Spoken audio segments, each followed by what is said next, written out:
माला कन्याकुमारी का जिस तरह से फूल मालाओं से स्वागत किया जा रहा है, कार्यकर्ताओं में जिस तरह का जोश है, जिस तरह से खबरें आ रही है मीडिया में, जिस तरह से जनता जो बदलाव चाह रही है, ईडी सीबीआई इनकम टैक्स का केवल जो विपक्ष के खिलाफ लगातार यूज कर रहे हैं। अगर वो कह रहे हैं कि टेम्पो में भर भर के गया, इसका मतलब ये उनका अपना अनुभव है। इसका मतलब अडानी जी के पास ब्लैक मनी है और वो टेम्पो में भर भर के बीजेपी को देते हैं।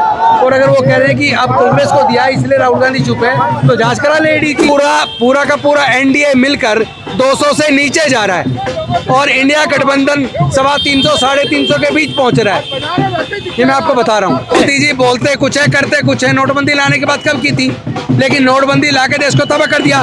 काला धन वापस लाने की बात की थी, कहाँ हुआ काला धन वापस आया? डबल हो गया। 15-15 लाख रुपए देने की बात की थी और 2 करोड़ रोजगार देने की बात की थी। 2 करोड़ रोजगार देने की तो दूसरी बात है, जिनके रोजगार थे वो छिन गए। महंगाई कम करने की बात की थी, पेट्रोल 35 रुपए लीटर देने की बात की थी। क्या हुआ उनके वादों का? तो मोदी जी पे भरोसा करने की कोई वजह ही नहीं है।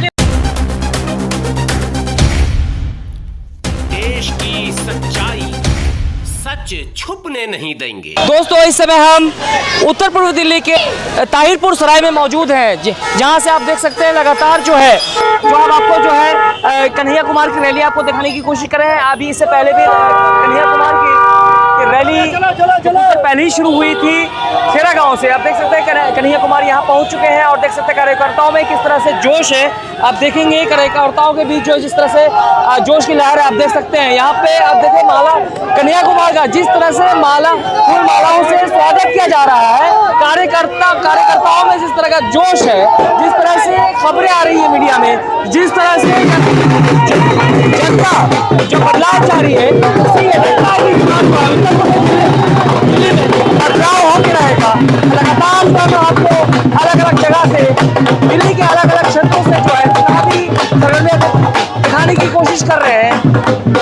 लोकसभा चुनाव 2024 के 4 चरण के मतदान के बाद जो है दिल्ली की सियासी सरगर्मियां आप देखने को मिल रही है। सियासी जो भूचाल है वो आप मिल रहा है। इस समय आप उत्तर पूर्वी दिल्ली से ये आप चुनावी सर्वे आप देख रहे हैं। आप देख सकते हैं यहाँ पे जो लोग हैं उनके अंदर कैसे देखते, क्या लगता है इस बार इंडिया गठबंधन की सरकार? लेकिन पूरी तरह लेकिन कांग्रेस नेता राहुल गांधी पे मोदी जी का बहुत बड़ा आरोप है। कांग्रेस नेता राहुल गांधी पे कह रहे हैं मोदी जी कि कहीं ना कहीं अंबानी अडानी के मामले में वो चुप है, कहीं ने साठ-गांठ हो गया और ऑटो से भर भर के पैसा मिल रहा है। तो जांच करा लेना। ईडी सीबीआई इनकम टैक्स का केवल जो विपक्ष के खिलाफ लगातार यूज कर रहे हैं। अगर वो कह रहे हैं कि टेम्पो में भर भर के गया, इसका मतलब ये उनका अपना अनुभव है। इसका मतलब अडानी जी के पास ब्लैक मनी है और वो टेम्पो में भर भर के बीजेपी को देते हैं। और अगर वो कह रहे हैं कि अब कांग्रेस को दिया इसलिए राहुल गांधी चुप है, तो जांच करा ले ईडी की। जिस तरह से हमारे देश के प्रधानमंत्री अंबानी की जांच करा लेना, ईडी लगा दे अंबानी के पीछे। जिस तरह से हमारे देश के प्रधानमंत्री सभाएं कर रहे जनता को संबोधित के दौरान कहते हैं कि अगर कांग्रेस की सरकार आती है तो एक भैंस दूसरे को दे देगी, मंगलसूत्र बचवा देगी। ये उनके मानसिक दिवालिया होने का सबूत है। उनके मानसिक दिवालिया होने का सबूत है। इंडिया गठबंधन ने या कांग्रेस ने या राहुल गांधी जी ने या अरविंद केजरीवाल ने किसी ने भी किसी का सामान छीनने की बात कही नहीं है।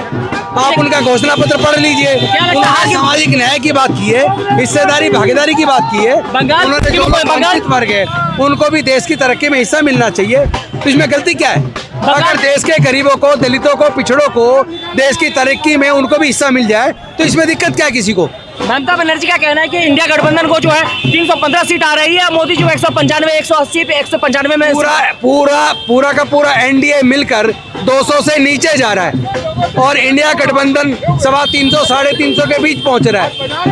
ये मैं आपको बता रहा हूँ। तो क्या लगता है जिस तरह से इंडिया गठबंधन की तरफ से जो वादे किए जा रहे हैं वो क्या लगता है पूरे किए जाएंगे? नहीं, देखिए ये पहला चुनाव देश का है जिसके अंदर मैनिफेस्टो पे बात हो रही है। सारी राजनीतिक पार्टी आज मैनिफेस्टो पे बात कर रही है और ये बहुत अच्छी बात है। जनता के मुद्दों पे चुनाव हो रहा है, वरना तो हिंदू मुसलमान पे भारतीय जनता पार्टी चुनाव करती आई है।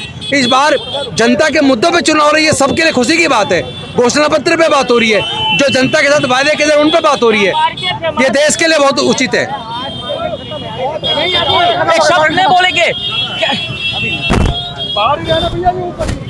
तो क्या लगता है इस बार जो है ये लोकतंत्र वाकई में जिस तरह से कांग्रेस नेता राहुल गांधी करे तो ये लोकतंत्र बचाने की लड़ाई है? ये देश के लोकतंत्र को बचाने की लड़ाई है, तानाशाही को हराने की लड़ाई है और देश के संविधान को बचाने की लड़ाई है।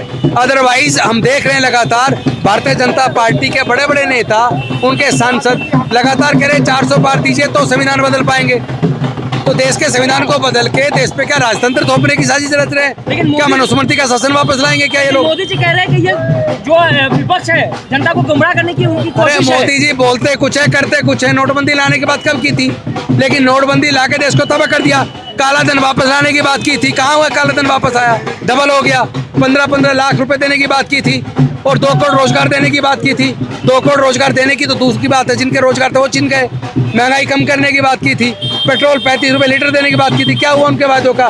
तो मोदी जी पे भरोसा करने की कोई वजह ही नहीं है। चलिए बहुत बहुत धन्यवाद। अभी आपने देखा कि लगातार जो जिस तरह से अभी जो है राज्यपाल गौतम जो आम आदमी पार्टी के विधायक हैं वो अपनी बात रख रहे थे।